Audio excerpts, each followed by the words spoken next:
Hello, may adlaw dahil sa nagtanawan nga video no. Ang among gibangag pa lang diha, ang among lang gidrilling da gipanuhan na mo og bangag 17 feet, then butang dayon mi og tubo nga 20 feet. Diha matik dayon kay nahiringan naman namo nga nanay kusog nga tubig. So taas mi kumpiyansa ana kay amo naman ang gisurvey nga lugar.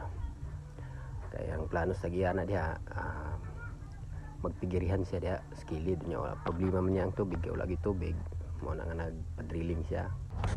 Og aron diay masolusyonan ang problema niya sa tubig nga magtukod siya og pigirihan diha, mo na nga nagpa-drilling siya og diha dayon amo nang gidukdok ang 20 feet isa lang kalent nga tubo.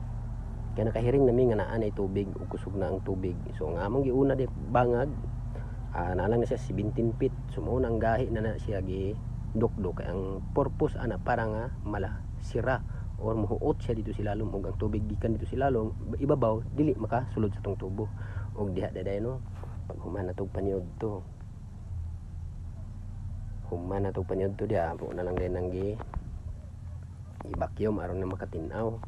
Kulang siya gamay nga maka pre-flowing ang level sa iyang tubig. Igo-igo lang pud ang tubig diha nga kanang itudlo dara pud taman, pero kung makuhaan siya gamay matik din mo refill ang iyang tubig.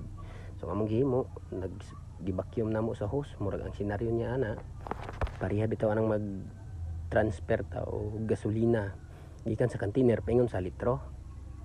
So inana raw ni ubos ra nagamay ng tubuha kana nga hose og mga wala na 2 feet, mga 1 feet lang kapin, pero ang iyang tubig mo na nakakusog.